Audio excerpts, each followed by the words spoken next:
Okay, so first we'll watch the video through just in regular time, and then we'll slow it down. And I'll do most of my analysis during the slow, when we watch the slow video. That was actually really nice. Ooh, it's hard to see. The weave pulse must be out there.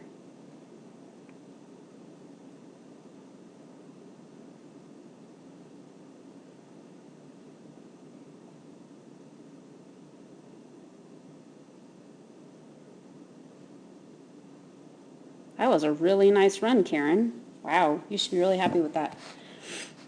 Okay, now we're gonna slow it down. Do a good job. Her stay is really good because I thought you had a problem with that, so that's a really nice lead out. It's good. Okay, so here, so you do this. This is a really common thing. You do the super nice lead out. You get way up there, and then you release her, and you just stand there, and you don't move. So, if you don't feel like, let's see, I don't know how to say this. If you feel like you really need to work the double to make sure she takes it, then I wouldn't lead out so far, right? I mean, when you do a lead out, it should be because it's going to help you get ahead and get farther down the course. But if you didn't feel like you could leave her at the double and start moving that way, then I probably wouldn't have let out so far. Because when you lead out to where you did, which is here, you're really cueing extension over 1, which is what you want. And your position behind 2 helps you cue that there's a turn from 2 to 3, but with you just standing still, not really moving when she's approaching 2, it's not really giving her any information. So right now, see how she's, well, it's hard to see her, but she's getting ready to lift off for 2. You need to be moving this way so she knows. She needs to have that information before she lifts off for that double, okay? Everything about you is saying go forward. Your shoulders are forward. You're looking right at her, which is a turning cue, which is okay, but you probably don't need to be looking right at her. Now you're starting to lean over. You still haven't moved this way. You see your path where you are is still straight with where you started. And look, she's over the bar. So you're starting to move, but the information is really late. Okay? So she can't do much about her jumping effort there. So, but she gets it corrected out.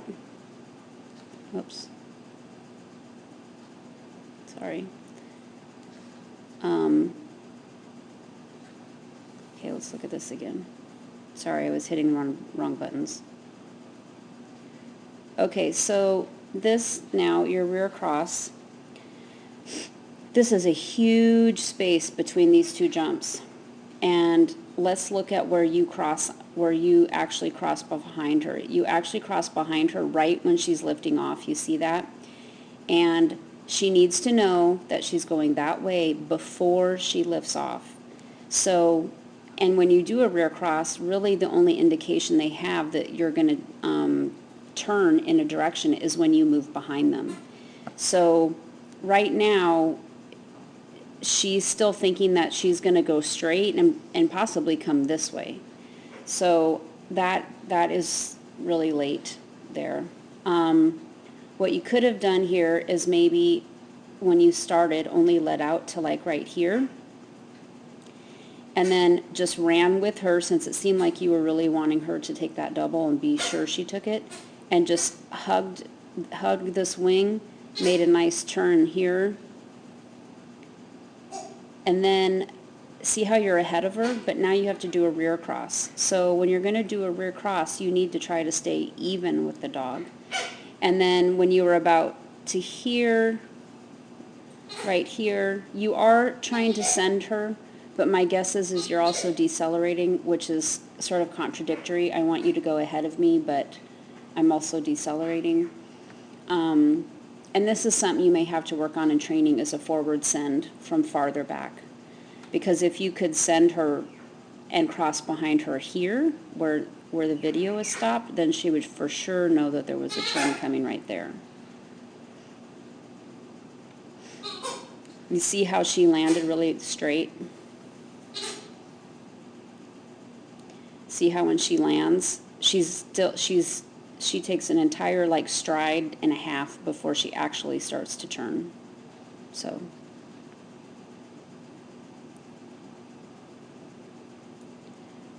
this one was much better. This rear cross was much better. See how you're already starting to converge on her path right here, which is giving her an indication of where you're going next. And here you've already crossed behind her on her path, and look how far that next jump is. That's perfect. And I can't see, there must be another jump out there before the weaves. Or maybe it's just the weaves. It's hard to see.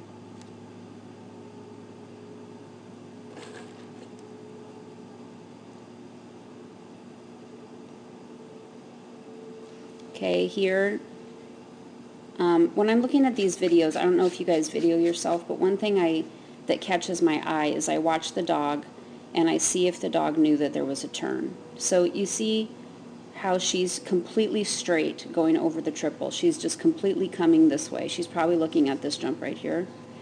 And that's because, let's see, she's probably lifting off. It's really hard to see.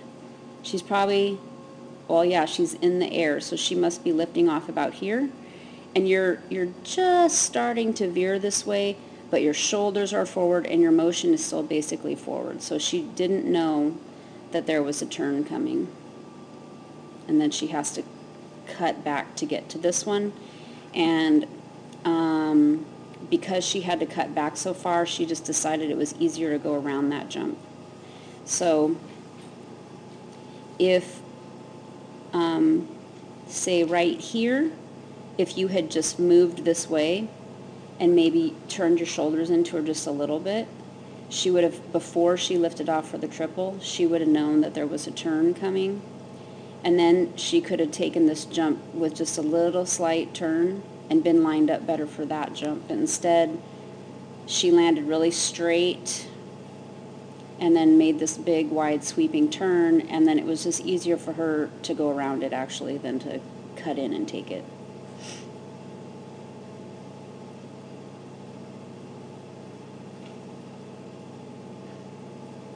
That cross was pretty nice.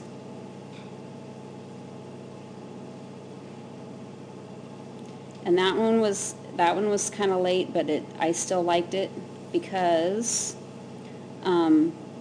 these two jumps are pretty far away, pretty far apart from each other. So there's kind of two ways to do this cross. And this was a tricky spot. I remember, I think I had a similar one in open, similar ending. But if between these two jumps where you are, if the handler pushed this way too much on the dog, then they would push them right off of this jump.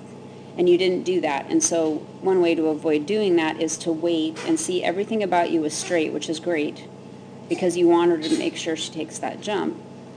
And then the last minute you cross, and that's nice, and then you accelerate in this direction to get her to the finish. And she takes a bar. I don't know why, but I thought that was a really, really nice run. You should be really happy about that.